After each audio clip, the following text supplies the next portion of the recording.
Le damos la palabra al doctor José Antonio Neira Flores, que distingue la mesa en su carácter de juez de la Sala Penal Permanente de la Corte Suprema de Justicia del Perú.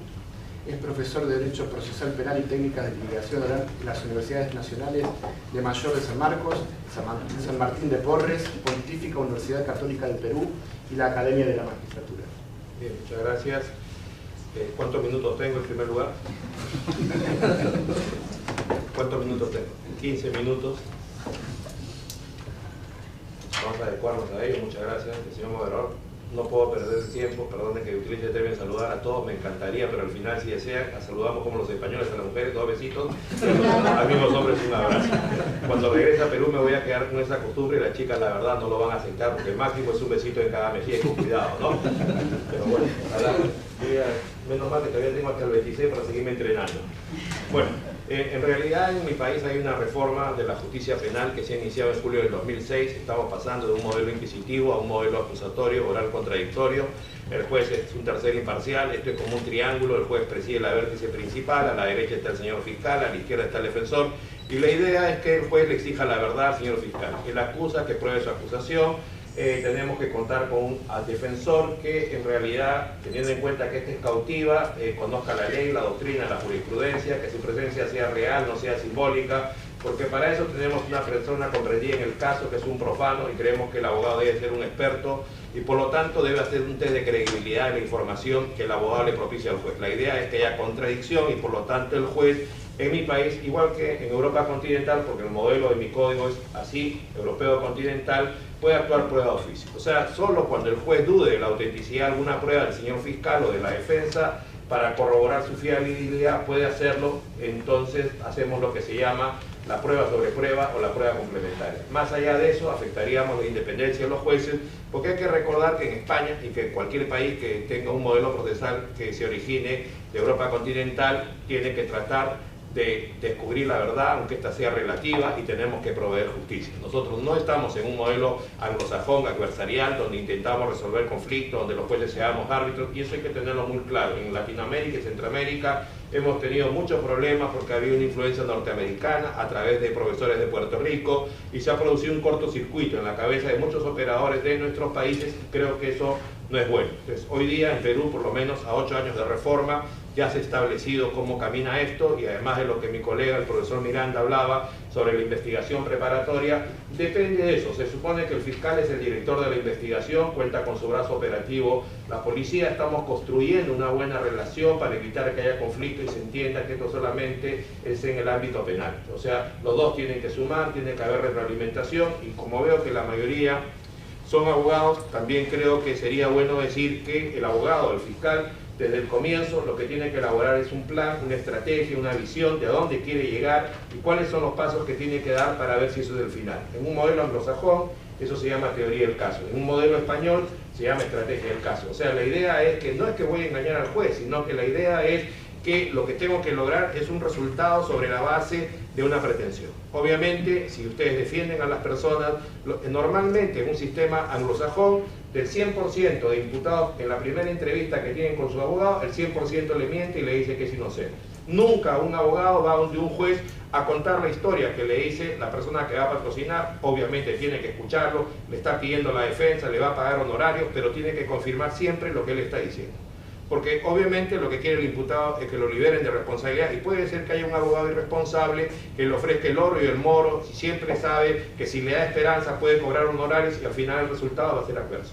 Y todos sabemos que el prestigio se pierde una sola vez, y por lo tanto hay que ofrecerle a los clientes solamente lo que pueda servir para garantizar todos sus derechos constitucionales, pero que tenga relación también con el tema de la verdad. Entonces ese es el rol que debe tener un abogado. Y los jueces, se supone que por algo somos jueces, hacemos la audiencia, damos la información, vamos a expedir resoluciones orales escritas, y fiscales y abogados deben entender que los jueces también somos inteligentes, que los jueces conocemos la ley, la doctrina, la jurisprudencia, y cualquier historia que nos quieran plantear lo vamos a valorar con la sana crítica. Y eso es lo que ustedes, cuando construyan una historia o digan voy a lograr la absolución de tal cliente o pienso plantear esto, tendrán que ver, yo sé que no tienen la carga de la prueba, pero si quieren refutar la tesis de la Fiscalía, de repente es necesario que tengan que tener una actividad probatoria propia acá en España a través del juez instructor, que es el que dirige la instrucción en mi país, a través de la Fiscalía, o también, pues si no se trate solo de contradecir la prueba de la Fiscalía, tengan sus propias pruebas, se la presenten al señor juez, puedan lograr la conducencia, pertinencia y utilidad para que la admita, y de esa manera el juez pueda contar con dos puntos de vista, doble información, y en su oportunidad pueda expedir los actos de instrucción que corresponden. Acá, por ejemplo, medidas de coerción personal, medidas de coerción real.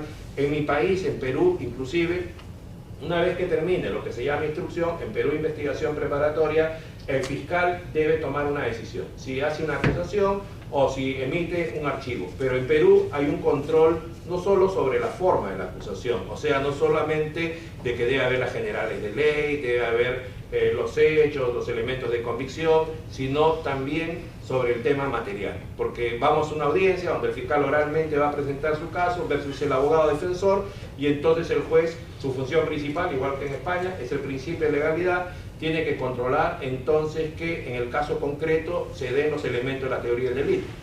No sé con qué teoría están trabajando ahora acá. Nosotros todavía, como la mayoría de gente conoce una teoría que es la teoría finalista, algunos son funcionalistas con Gunter Jacobs, exigimos que haya tipicidad, antijuricidad y culpabilidad. Si el juez advierte que falta esto, o el abogado ayuda para establecer que falta esto, el caso se archiva, aunque haya acusación. Si es que se dan los tres elementos, pero faltan elementos de convicción, no son suficientes, el juez archiva el caso. ¿Por qué? Porque no podemos sujetar a un imputado más etapas de las que son necesarias para definir su situación jurídica. Por lo tanto, termina el caso con un sobreseimiento en la etapa intermedia. Acá no pasa eso. Acá entiendo que hay una acusación, hay un control formal sobre eso, y de ahí el caso va a juicio oral. ¿Para qué vamos a llegar a un juicio oral si el caso puede terminar en ese momento? En el caso que la imputación continúe y vayamos a un juicio oral, tenemos principios, ¿no? Los clásicos principios del juicio oral, acusatorio, imparcialidad, oralidad, inmediación, contradicción, publicidad, unidad y continuidad de la audiencia, concentración. ¿No? Si hablamos del tema acusatorio, lo que tendríamos que decir, y eso lo hemos aprendido acá de España, que tenemos un principio de correlación entre la acusación y la sentencia, si quieren congruencia entre la acusación y la sentencia, o sea, no podemos condenar por un delito distinto al de la acusación. Obviamente tiene que ver con los temas de derecho de defensa, con los temas de contradicción, pero sí podemos hacer algunas excepciones, o sea, puede haber algún factor de desvinculación. Normalmente habían algunos criterios para establecer cuándo esto era posible, que haya homogeneidad del bien jurídico, identidad fáctica y jurídica, coherencia entre los elementos fácticos y jurídicos, y se garantice derecho de defensa. Así lo tenemos en nuestro país en esta reforma que ya va a tener 8 años, y por lo tanto la acusación podría ser con un robo con agravantes, y de repente tenemos un par de agravantes, horas de la noche, y de repente uso de armas, pero no podemos probar el tema de las armas, pero igual queda la agravante de horas de la noche, y por lo tanto igual podemos desvincularnos de una de las agravantes, o de repente no podemos probar el tema del robo agravado, pero sí que hubo un hurto agravado, y por lo tanto igual no va a haber impunidad. O sea, la idea es que podemos cambiar un tipo a otro, pero eso sí, siempre anunciando que esto va a pasar para que la defensa pueda prepararse, para que si quiere pueda ofrecer una prueba nueva respecto a ese punto, y de esa manera en la sentencia podemos dar una respuesta. ¿Esto por qué? Porque obviamente ha habido una evolución en el sistema procesal, y la idea es que sí, los bandidos tienen derecho, hay que garantizarles todos sus derechos, pero también hay que evitar que haya impunidad. Algunas veces serán abogados de la parte civil, supongo yo ustedes también querrán que haya justicia, y por lo tanto pues que haya un resultado que permita dar una respuesta a su cliente y también a la sociedad. O sea, el tema es que porque uno es abogado no siempre tiene que pensar en que tiene que lograr la absolución de las personas. O sea, hay que ver que hay casos que son malos, igual se van a perder, y en esos casos, como decía el profesor Miranda, hay que pensar en una salida alternativa. La verdad es que no estoy muy actualizado acá en España. Yo vine en el 98 a hacer un curso de un mes, y siempre acá el discurso ha sido principio de legalidad versus principio de oportunidad, o sea, más perseguir la mayor cantidad de delitos, menos archivos. Sé que hay una reforma procesal penal encarpetada, me la contaron, donde la tendencia debía ser a que solo 20% de casos llegue a juicio oral, 80% de casos se aplique salidas alternativas o fórmula de simplificación procesal penal, negociación, que era lo que planteaba Miranda, porque no hay un solo país en el mundo que pueda perseguir todos los delitos desde el comienzo hasta el final. O sea, no tenemos infraestructura, jueces, fiscales, policías, entonces hay que seleccionar algunos casos, aunque ustedes puedan pensar, no, esto es anglosajón, no, esto es real, esto es en todo el mundo. En Estados Unidos se da 5% de casos, Pero acá, ¿acaso no pasa lo mismo? Acá, ¿acaso no, los del proceso no duran 4 o 5 años? En todos hay respuesta, hay prescripción de la acción penal. Entonces creo yo que eso es importante. O sea, no hay que pensar en cuestiones demagógicas y hay que ver el tema de la realidad. Hoy España está en crisis, también hay que ver eso puede contribuir también a que haya una menos persecución penal y a que haya más impunidad, y creo que habrá que pensar bien. Yo sé que es un tema cultural, es bien difícil poder cambiar esto, nosotros lo reconocemos, pero nosotros en Perú lo hemos tenido que hacer. Hoy día menos del 3% de casos llegan a juicio oral y no es porque haya impunidad. Les digo, un robo con agravantes, el mínimo legal de la pena son 12 años. Si se acoge, si negocia con el fiscal durante la investigación preparatoria de instrucción, solo se le va a rebajar la sexta parte, solo 2 años, va a estar 10 años en la cárcel. Si ustedes conocieran una cárcel de Perú, se darían cuenta que un día es horrible. Multiplíquelo 10 por 365 días. Entonces, no es que haya impunidad, es que también hay que ver alguna forma que permita que el Estado pueda encargarse de perseguir otra clase de delitos, y entonces la idea es que a cambio vamos a tener tiempo, porque acá, gracias a esa negociación, se va a evitar de que haya etapa intermedia, se va a evitar que haya juicio oral, se va a evitar que haya apelación, se va a evitar que haya casación, y todos esos recursos del Estado se van a invertir para atender otros casos. O sea, tenemos que pensar así también, porque además no es una cosa que los jueces lo vamos a imponer ni los fiscales, depende del imputado y su abogado. Él le va a instruir en sus derechos, si le conviene o no le conviene, y después cuando el fiscal va a tener que venir donde nosotros los jueces, que no somos notarios, no vamos a aprobar lo que ellos nos planteen, vamos a controlar la legalidad del acuerdo y sobre esa base vamos a tomar una decisión. Supongamos que se trate de 1 kilo de droga, de clorhidrato de cocaína. Se le incauta y viene el fiscal y me plantea a mí 4 años de pena por 3 años suspendida con plazo de prueba, regla de conducta a su caso. ¿Yo qué voy a decir? Imposible. ¿Por qué? Porque el mínimo son 12 años por esa cantidad de droga y por lo tanto encima lo voy a denunciar por prevaricato al fiscal y al abogado del colegio de abogados. ¿Por qué? Porque me vienen a plantear algo que yo no me chupo los dedos, yo soy juez. Yo conozco la ley, conozco la doctrina, conozco la jurisprudencia y soy honrado.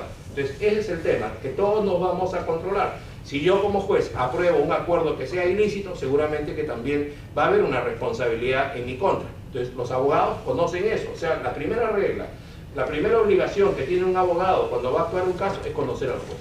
Conocer la jurisprudencia del juez, conocer el método que tiene que hacer la audiencia, porque todos los jueces no somos iguales. Ayer estuve con un abogado español, estuve en el colegio de abogados haciendo una conferencia acá en Barcelona, y entonces un abogado que tiene 30 años de abogado, el doctor Del Moral me parece que se apellida, me contaba que estaba haciendo un informe oral y de 5 magistrados, 4 estaban durmiendo y 1 estaba despierto. Y entonces tenía 2 posibilidades, uno reclamar y protestar, o la otra ya sabía quién era el ponente y con los argumentos que tenía, ese ponente podía creer en su historia y por lo tanto si él firmaba la sentencia, los otros 4 también la iban a suscribir, iba a ganar el caso. Entonces él estaba yendo a una audiencia a cambiar la cultura de los jueces y agarrar y pararse. No hay garantías acá, hay 4 que no me están escuchando y me voy, pelearse con los jueces, o más bien, como ya conoce el sistema, debilidades y fortalezas que tiene, operar con esa clase de sistema. Y claro, qué bueno que haya jueces que recién van a empezar como tal, y la verdad a mí me da vergüenza. En mi país también ocurre eso. Hay gente que no le importa, somos órganos colegiados que está distraído contestando el celular, mirando otras cosas, en vez de escuchar a los abogados, y no solo es una falta de respeto a la fiscalía y la defensa, sino la verdad es una humillación a nosotros como jueces, que el Estado nos está pagando para esforzarnos al 100% y captar la información de las partes, y en su oportunidad es formar la convicción. O sea, está bien que el sistema sea combinado, sea mixto, escrito y oral, pero no solamente debo leer los papeles. Además, si los leo es para hacer las preguntas que correspondan en su oportunidad. Entonces yo creo que acá hay que combinar 2 cosas. Por un lado, que el fiscal y el defensor sepan que deben contar con un plan, con una estrategia, con los 3 componentes: teoría jurídica, profesiones fácticas y después, por otro lado, pruebas, que jamás le puedo decir al juez algo que yo no crea porque el juez se va a dar cuenta y además voy a afectar mi prestigio la próxima vez.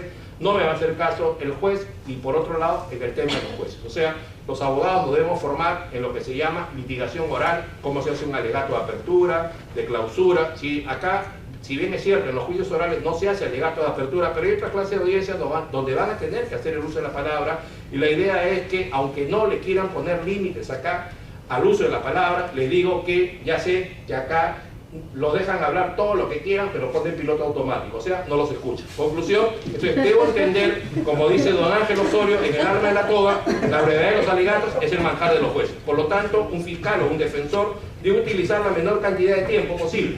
En 4 o 5 minutos se puede contar la misma historia. ¿Qué tengo que hacer para eso? No improvisar. Entonces tengo que estar en mi estudio, tengo que elaborar un alegato, tengo que contárselo a un colega, ¿qué te parece? No, esa historia no te la creo, cuéntamela en blanco y negro, no, perdón, a colores, no me la cuentes en blanco y negro, es demasiado tiempo el que estás utilizando. Ese juez ha resuelto en 5 casos en este sentido, más bien plantearlo en ese sentido. O sea, a los jueces hay que ir con argumentaciones sólidas de tal manera que el juez diga, no puedo cambiar mi criterio, ya resolví en ese sentido, y entonces de eso se trata. O sea, de una combinación para que la justicia penal pueda mejorar, y eso es lo que estamos tratando de hacer en el Perú. Un fiscal y un abogado, para que puedan cumplir con su obligación que tienen como tales con la justicia penal, deben cumplir con 3 requisitos. Esos 3 requisitos son los siguientes. Número 1, conocer el caso. Número 2, conocer el caso. Número 3, conocer el caso. El que no conoce el caso no tiene nada que hacer en el caso. Y los 3, ambos, y los jueces, para poder cambiar de un sistema a otro sistema, para poder lograr cumplir con nuestra obligación como jueces, porque la obligación nuestra como jueces, ¿cuál es? Es hacer las audiencias, captar la información y en su oportunidad expedir las resoluciones orales y escritas. ¿Quiénes son los responsables de los tiempos? Los jueces. De nosotros depende la duración de las audiencias o no. ¿Hay obligación de nosotros los jueces de aceptar cualquier prueba que las partes presenten? No. ¿Por qué? Porque los jueces más bien tenemos la obligación de controlar la admisibilidad de las pruebas, ver el tema de la pertinencia, conducencia, utilidad, y por eso ustedes, abogados, como fiscales o como defensores, tienen que preocuparse mucho de eso. ¿Qué tenemos que hacer para mejorar todos? Identificar buenas prácticas, identificar malas prácticas, buenas prácticas para repetirlas, malas prácticas para eliminarlas. Ejemplo. Se supone que yo voy a una sala de audiencia y de repente ya me conocen que tengo un tic. Todo el tiempo me gusta ponerme y quitarme los anteojos. Y ya me conocen porque tengo años y todo el mundo se ríe. No tengo nada que leer, pero es mi estilo, me da caché seguramente. O si no, me gusta meterme la mano al bolsillo derecho, al bolsillo izquierdo, a uno más que el otro. Ya los jueces te conocen y hacen apuestas, los 3 jueces. Te aseguro que en esta audiencia la frecuencia va a ser solo a la mano derecha. No, derecha e izquierda, cada 3 minutos cambia de mano. Conclusión, has preparado tu alegato. Estás yendo donde el juez. Quieres ganar el caso y estás utilizando un distractor. O sea, ¿el juez se puede distraer o no se puede distraer? Obviamente que el juez es un ser humano y se puede distraer en cualquier sistema procesal. Tú no te vas a dar cuenta de eso porque tú actúas por inercia, igual que los jueces. Los jueces hacen muchas cosas que no son buenas dentro de nuestro tribunal y todos nos están mirando. Vienen los chicos, los que estudian en la universidad, a ver cómo funciona la justicia. No sé si acá pasará lo mismo, pero en mi país vienen y al final yo salgo a conversar un poco con ellos. ¿Y qué tal? ¿Qué les pareció? Doctor, me dice, pero los jueces pueden hablar en las audiencias por su celular, y a mí la verdad me da vergüenza. Uno de los colegas está hablando por celular. Dígame, doctor, ¿y algún juez puede cerrar los ojos en la audiencia? No, está filosofando, está meditando, está reflexionando, pero no está desconectado, le digo lo que está pasando. Y los chicos, claro, los jueces no mentimos en el Perú, ¿no? Y los chicos no sé si me creerán, no me creerán, pero lo que digo es que esas malas prácticas pasan acá. O no pasan, ojalá no pasen acá, ¿me entienden? Pero no sé, los seres humanos tenemos debilidades de todo el mundo. Ustedes son la nueva promoción, tienen que ser diferentes que nosotros, tienen que ser mejores que nosotros, y entonces la cuestión es que hay que atender eso. Y finalmente, para que podamos lograr, se supone que, ¿qué pasaría si es que ocurre este tema de que estemos causando distracción? Porque llegamos al estudio, le vamos a decir al abogado que nos acompaña, ¿qué tal? ¿Cómo me fue? Magnífico mi alegato. ¿Cuál magnífico? Me dice. Todo el mundo estaba mirándole a dónde iba su mano, apuntaba a la derecha, izquierda. ¿Qué hace un abogado si es consciente de que ha identificado una mala práctica? Se va a su closet, saca todos los sacos, lo lleva al sastre, cose los bolsillos del saco, porque en la próxima audiencia sus manos van a buscar los bolsillos. Pero ¿cuál va a ser el problema? No va a tener hueco. La mano se va a levantar al juez, la otra mano se va a levantar al juez y la mano también va a cumplir un rol. No vamos a ganar los casos por la expresión oral o corporal. Vamos a ganar los casos, ¿por qué? Porque hemos elaborado una tesis a través de la sana crítica con los 3 componentes: conocimiento científico-técnico, regla de la experiencia, regla de la lógica. El juez la va a creer, hemos construido nuestro trabajo probatorio. ¿Y qué tenemos que hacer entonces para pasar de un estado profesional A a un estado profesional Z? 3 cosas, todos, jueces, fiscales, defensores. Primer requisito o primer trabajo que debemos hacer, practicar. Segundo trabajo, practicar. Tercer trabajo, practicar. Muchas gracias.